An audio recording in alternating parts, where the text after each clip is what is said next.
नमस्कार. आपण ऐकताय आणि पाहताय आपल्या हे यूट्यूब चॅनल. मी गणेश तुकाराम शिंदे आपणा सर्वांचं आपल्या या यूट्यूब चॅनलवर स्वागत करत आहे. आज तसं पाहिलं तर जिल्हा परिषदेच्या राजकारणात भाजप आणि शिवसेना एकनाथ शिंदे पक्ष यांच्यासाठी कत्तल खेळात आहे असंच म्हणावं. कारण उद्या धाराशिव जिल्हा परिषदेच्या अध्यक्ष आणि उपाध्यक्ष पदाची निवडणूक होणार आहे. साधारण 4 वाजेपर्यंत आपण सर्वांना धाराशिव जिल्ह्याच्या 16व्या एकूण 16वा अध्यक्ष म्हणजे ती महिला अध्यक्ष असणार आहे. त्या अध्यक्षा कोण असणार आणि उपाध्यक्ष कोण असणार त्याचं उत्तर मिळून जाणार आहे. दोन्ही भाजप तर सत्ता स्थापनेसाठी अगदी निवडणुकीचा निकाल लागल्यापासूनच इरादा पेटलेली आहे.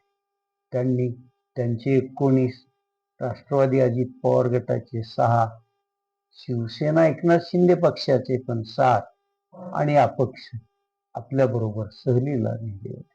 मात्र शिवसेनेने शेवटी आपला वेटो वापरला आणि शिवसेना एकनाथ शिंदे पक्षाच्या धनुष्यबाण या चिन्हावर निवडून आलेल्या सर्व 15 जिल्हा परिषद सदस्यांना एकत्रित केलं, त्यांच्या स्वाक्षऱ्या घेतल्या आणि त्या स्वाक्षरीचं पत्र शिवसेना एकनाथ शिंदे पक्षाचे सर्वेसर्वा राज्याचे उपमुख्यमंत्री एकनाथ शिंदे यांच्या स्वाधीन करण्यात आलं आणि ते पत्र हातात येतात मग परवा मुंबईत एकनाथ शिंदे,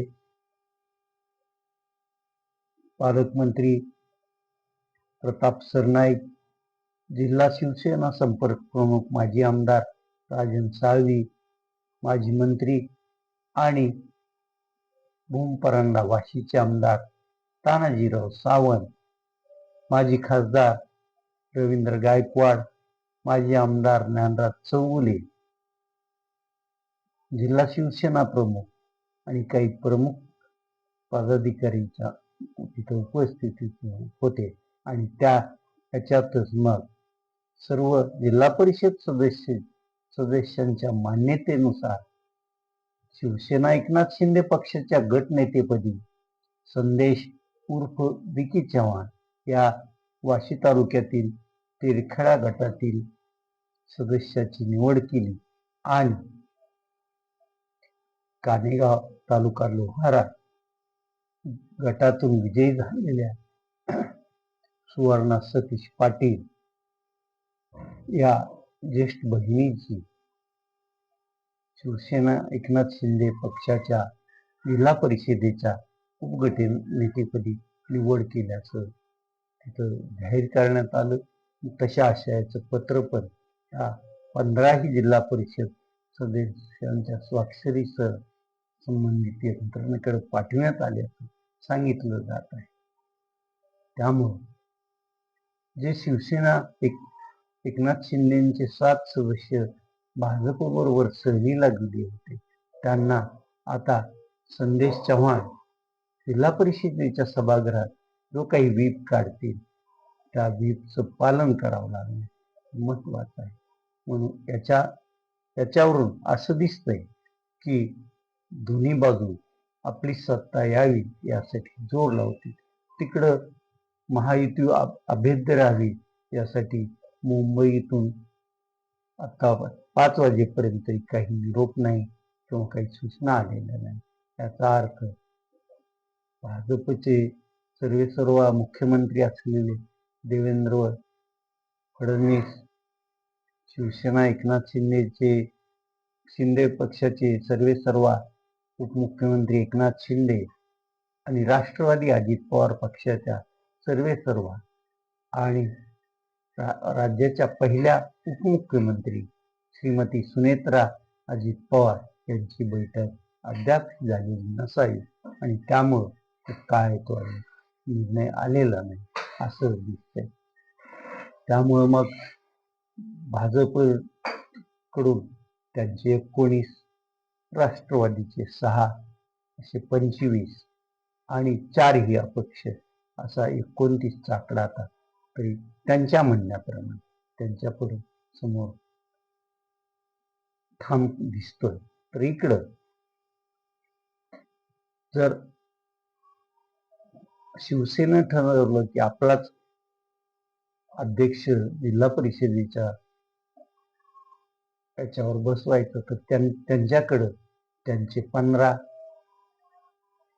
महाविकास आघाडीचे 10, 26, समाजवादीचा 1, 27, त्यांना किमान 1 किंवा 2 सदस्य आपलेसे करावे लागणार आहे. तसं पाहिलं तर परंडा तालुक्यातून अपक्ष म्हणून विजयी झालेल्या सदस्या त्या शिवसेना उद्धव बाळासाहेब ठाकरे पक्षानं पुरस्कृत केलेल्या होत्या. मात्र त्याही भाजप बरोबर मध्यंतरी गेल्याचं अगदी छायाचित्र पण समाज माध्यमावर आली होती. त्यामुळं त्या काय करतील, किंवा जर आपल्या चुलत्याचं मान सत्तेवर बसवायची म्हणून धनंजय सावंत यांच्यात मतपरिवर्तन झालं, तर मात्र शिवसेना एकनाथ शिंदे पक्षाच्या कोणत्या महिला अध्यक्षपदी बसतील उद्याच दुपारी कळेल. मग आता हे सगळं जरतरच आहे. तसं पाहिलं तर सत्ता काबीज करण्यासाठी भाजपचे जिल्ह्याचे सर्वेसर्वा तुळजापूरचे आमदार राणा जगजितसिंह पाटील यांनी पूर्णपणे कंबर कसलेली आहे आणि त्या दृष्टीनं त्यांनी फिल्डिंग पण लावलेली आहे. आता उद्या दोन्ही बाजूकडचे सदस्य सकाळी 10-11च्या दरम्यानच धाराशिव शहरात दाखल होतील असं सांगण्यात येत आहे. आणि मग ज्यावेळेस 11च्या नंतर कैलासवासी यशवंतराव चव्हाण जिल्हा परिषद सभागृहात अध्यक्ष आणि उपाध्यक्षपदासाठी निवडणुकीचे अर्ज भरले जातील, त्यावेळेस कोण कोण अर्ज भरताय, त्यांचे सूचक अनुमोदक कोण, त्यांच्या मग कोणता गट किंवा पक्ष आहे हे आपल्याला कळूनच येईल. मात्र सस्पेन्स अध्यक्षा कोण होणार हा उद्या दुपारी 4 पर्यंत कायमच राहील, एवढं नक्की.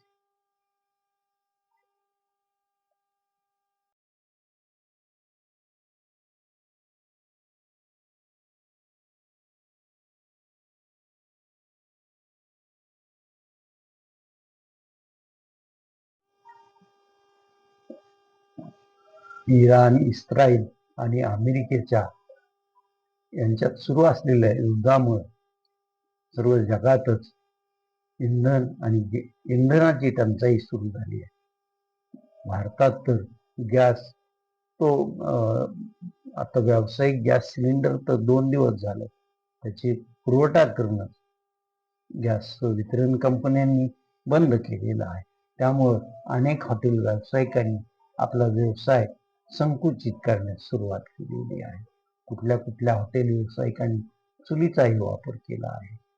आता घरगुती गॅसचं काय होणार याची चर्चा सगळीकडे सुरू आहे. आणि कालपासून गॅस वितरकाच्या दुकानापुढे गॅस ग्राहक रांगा लावून भर उन्हात पण उभा असल्याचं चित्र सर्वत्र दिसतोय. आणि त्यामुळेच हा प्रश्न विरोधकांनी उचलून धरला आहे.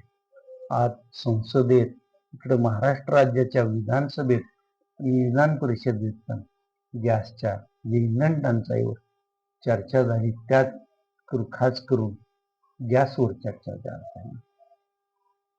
काँग्रेस पक्षानं आणि इतर विरोधी पक्षानं जिल्होजिल्ही मोर्चे काढले आहेत आणि त्या जिल्हाधिकाऱ्यांना निवेदन पण दिले आहे. धाराशिव जिल्हा काँग्रेसच्या वतीनं पण आज गॅस टंचाईबाबत मोर्चा काढण्यात आला होता आणि या मोर्चात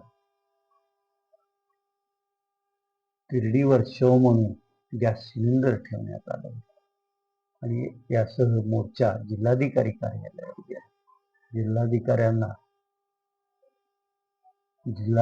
काँग्रेस जिल्हा अध्यक्ष धीरज पाटील, काँग्रेस धाराशिव तालुका अध्यक्ष विनोद वीर, काँग्रेसचे ग्राहक विभागाचे नेते असलेले आणि खडतर प्रवास या साप्ताहिक आणि चॅनलचे संपादक असलेले प्रभाकर लोंढे आणि प्रशांत पाटील आदी जिल्हाधिकाऱ्यांना सविस्तर निवेदन पण दिलं आहे.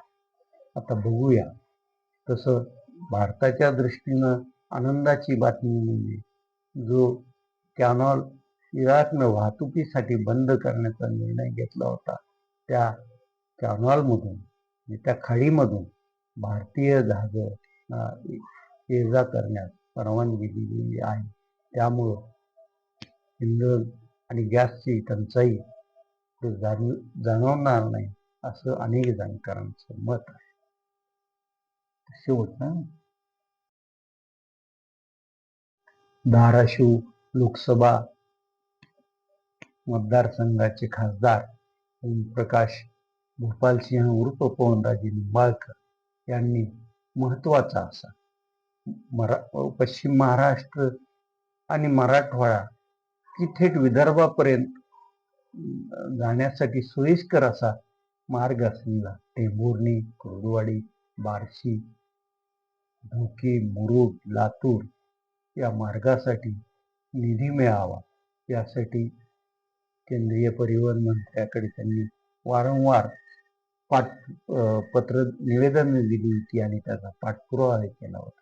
त्यांच्या पाठपुराव्याला यश आल्याचं दिसून येते, कारण परवाच केंद्रीय परिवहन खात्यानं या रस्त्याच्या कामासाठी 205 कोटी रुपयाचा निधी मंजूर केल्याचं अगदी त्याचं प्रसिद्धी GR पण काढलेला आहे.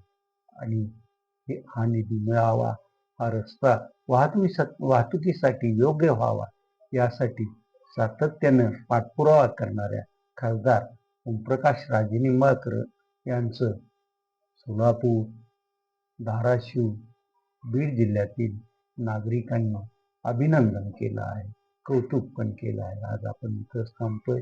तुम्ही आपल्या हे यूट्यूब चॅनल सबस्क्राईब करा, लाईक करा आणि कमेंट्स पण. धन्यवाद.